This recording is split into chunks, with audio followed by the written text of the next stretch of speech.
السلام عليكم ورحمة الله تعالى وبركاته. مرحبا بكم على قناة بايو لايف ستايل. اليوم بحول الله غادي نشوف معكم طريقة تحضير شراب صالح للزكام، الروح وللسعال، الكحة ولا السعلة، بمكونات بسيطة متواجدة في كل بيت، ويقوم مكان السيرو اللي كنشريوه من عند الصيدليات. خليكم معاي شوفوا المكونات. دونك اول حاجه غادي نحتاجو جوج المندرينات. الا لاحظتوا المكونات اللي عندي كلهم من الحوامض نظرا للفيتامين سي المتواجد فيهم. دونك جوج المندرينات، عندي ليمون التين، عندي ليمون الحامض وحده، غادي نقطع طريف ديال سكينجبير وغادي نحكو. غادي نحتاج ملعقه كبيره ديال العسل، وهنا كنأكد من الافضل نستعملوا العسل الحر بحال اللي كتشوفوا، عسل 100% طبيعي، كنستعملو غير في الحالات ديال الدواء ولا شي حاجه اللي عندها اهميه كبيره. وهنا انا نحتاج قنينه بحال دابا انا هاد القنينه كان عندي خل فيها خل التفاح. خل التفاح كتعرفوا بان ما خصوش يتقاس باشعه الشمس، دونك اللون ديالها مغلق، عاد تصلح لي حتى انا في هاد الحال. دونك تسالات، غسلتها، عقمتها، وغادي نستعملها باش نوضع فيها الشراب السيرو المضاد للزكام وللسعلة سيتادير الكحة. ما خصناش ننسى واحد المكون اللي هو كذلك عنده أهمية كبيرة، اللي هو الثوم. هنا حاولت ناخد 5 ديال الريوس ديال الثوم. انا كنفضل ناخد الاعداد الفرديه، يعني 3 ولا 5 على حسب الاختيار.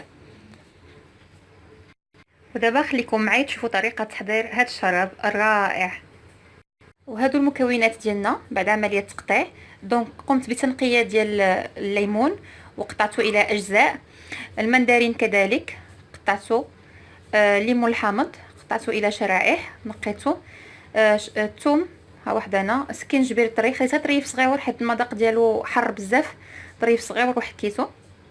المعلقه ديال العسل الكبيره ما احتاجهاش. دابا غادي نقوم بخلط المكونات في الخلاط الكهربائي. المكونات اللي عندنا كاملين دمجتهم هنا.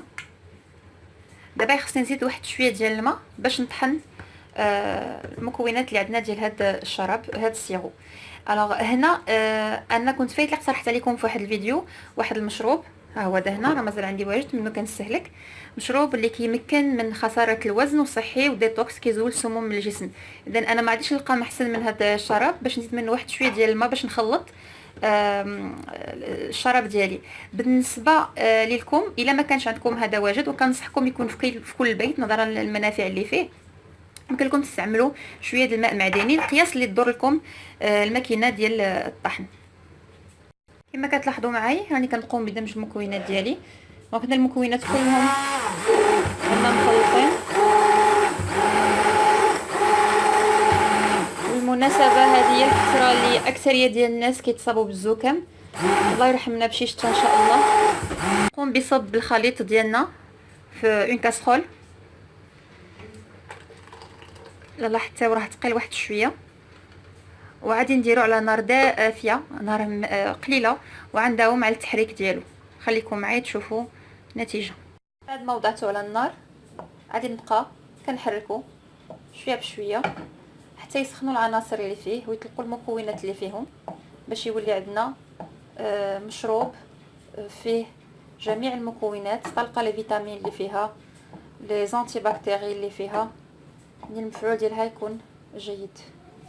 وخصني نداوم على التحريك بحال هكا.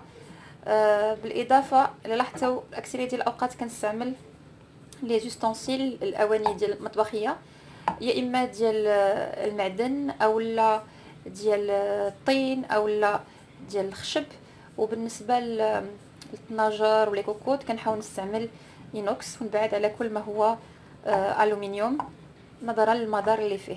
يعني كل ما رجعنا للطبيعه، كل ما رجعنا للحوايج اللي بيو، كتكون الصحه ديالنا احسن بفضل الله. كيوصل الشراب ديالنا للدرجه ديال ليبوليسيون، يعني نتوما كما كتلاحظوا هو البخار ديالو طالع، عادي نطفي عليه.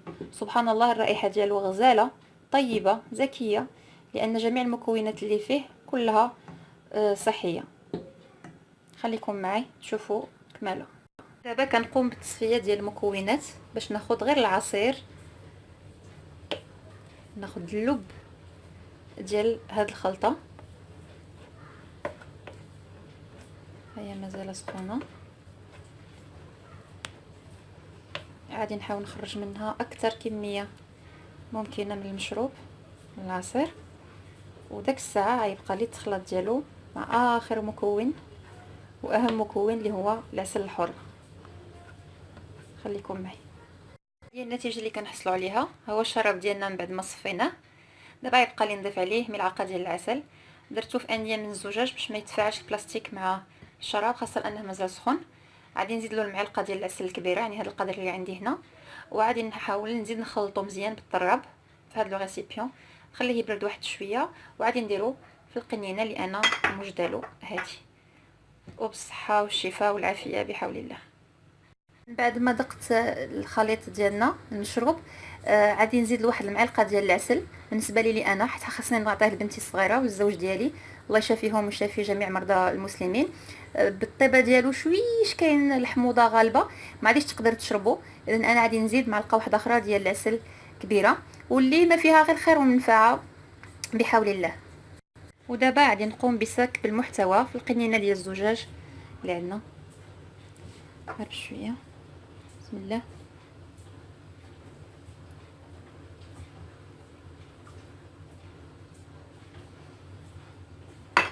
شويه بشويه حتى نعمر القاروره ديالنا.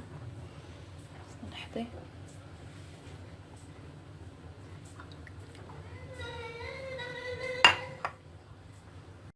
وهذه هي القنينه ديالنا. هذا هو السيرو، هذا هو الشراب ديالنا ان شاء الله غادي يمكننا من العلاج ديال السعال وديال زكام الرواح.